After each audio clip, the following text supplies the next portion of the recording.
এখন দেখো কালেমার বিস্তারিত আলোচনা আমরা কালকে করতে পারি নাই, আজকে বিস্তারিত আলোচনা করব। কালেমা কি লিখছি বলেন? কাফ লাম মিম তা, কালেমা।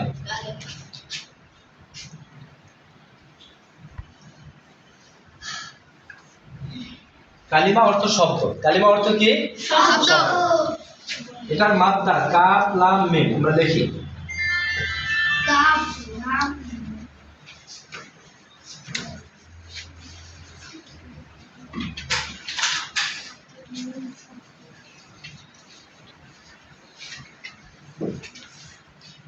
অর্থ কথা। কালেমা অর্থ কথা। এখন দেখেন এই জায়গায় একটা তা আছে, কালেমাতুন। এই তাটা ব্যবহার হয় সম্মানজনক অর্থে।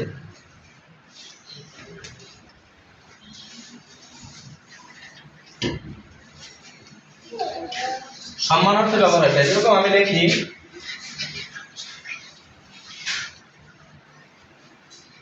লাইলুন, রাত, এর সাথে যদি আমি তা যোগ করি,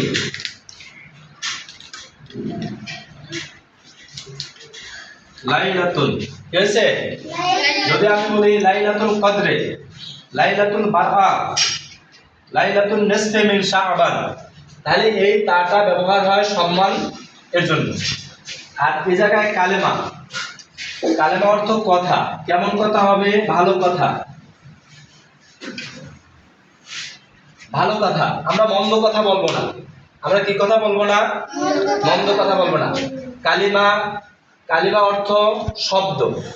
তা এর মাত্রা হচ্ছে কাফ লাম মিম, মূল অক্ষর কাফ লাম মিম, কাফ লাম মিম, এটা হচ্ছে মাত্রা। অর্থ হচ্ছে কথা। অর্থ কি? কথা। এই জায়গায় আমাদের তা আছে বাকি না?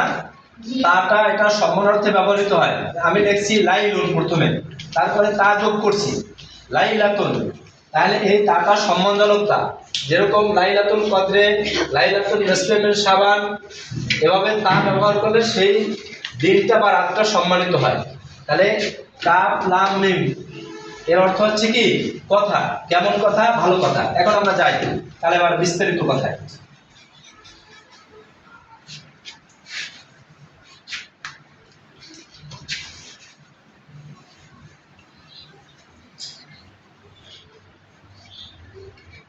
কালেমাকে আরবিতে মুফরাদ বলে,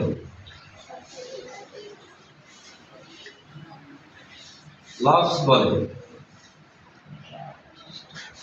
কালেমাকে আরবিতে কি বলে? মুফরাদ, লফজ বলে।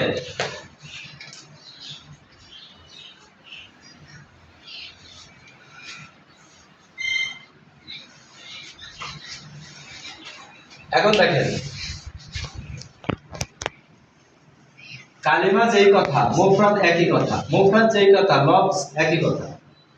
লফজ কাকে বলে? কালিমাকেই লফজ বলে। লফজ কালিমা, আর কালিমা মুফরাদ, মুফরাদ লফজ। কথা ভালো করে বোঝার চেষ্টা করুন। লফজ, লফজি কালিমা, লফজি কি? কালিমা। কালিমা মুফরাদ, মুফরাদি লফজ। এখন আমরা আসি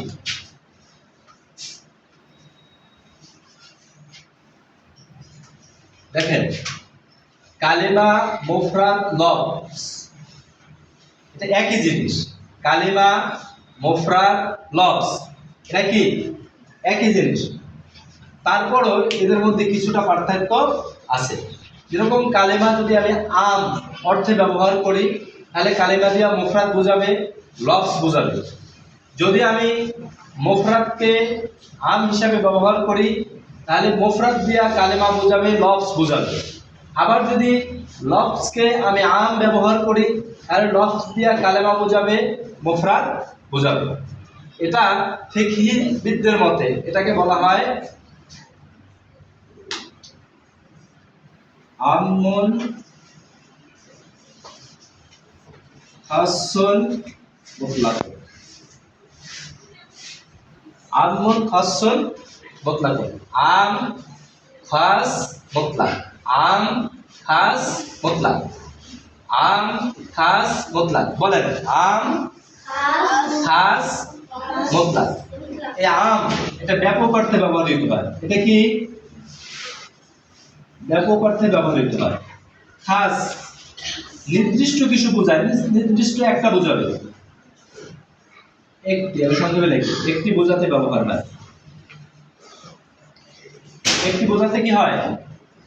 ব্যবহার হয়। মুতলাক, মুতলাক মানে সাধারণ।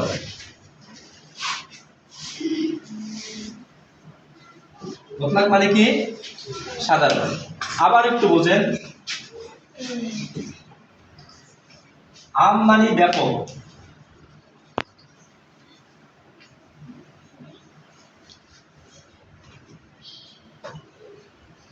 খাস মানে একটি বিষয় বোঝানো।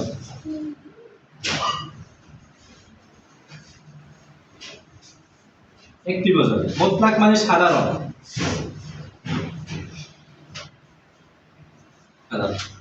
তাহলে আমরা এখন দেখবো, আমরা এখন মিলাবো আম, খাস, মুতলাক। দেখেন কালিমা, কালিমাকে যদি আমরা খাস আম হিসাবে নেই তাহলে এটা ব্যাপক অর্থ দেবে। কালিমা দিয়া মুফরাদ বোঝাবে, লফজ বোঝাবে। কালিমা দিয়ে কি বোঝাবে? মুফরাদও বোঝাবে, লফজও বোঝাবে। আবার যদি এটা আমরা খাস নেই, যে কালিমাটাকে যদি কি নেই, খাস নির্দিষ্টর জন্য নেই, তাহলে আম খাস একটি বিষয়বস্তু বোঝাবে, একটা জিনিস বোঝাবে। কালিমা দিয়ে কি বোঝাবে? একটা জিনিস বোঝাবে, মুফরাদ বোঝাবে না, লফজ বোঝাবে না। যদি আমি কালেমাকে মুতলাক বলি, সাধারণ বলি, তাহলে কালেমা দিয়া মুফরাদ বুঝাবে, লফজ বুঝাবে, মুফরাদও বুঝাবে, লফজ বুঝাবে। এখন দেখেন, আমি যদি মুফরাদকে আম নেই, ব্যাপক, তাহলে মুফরাদ দিয়া কালেমাও বুঝাবে, লফজ বুঝাবে। আবার যদি খাস নেই, তাহলে খাস হইলে পরে খাস হইলে পরে মুফরাদ দিয়া কালেমাকেও বুঝাবে না, লফজকেও বুঝাবে না। মুফরাদ দিয়ে কাকে বুঝাবে না? কালেমাকেও বুঝাবে না, লফজকেও বুঝাবে না। এই মুফরাদের মাধ্যমে লফজকে বুঝাবে না এবং কালেমাকেও বুঝাবে না।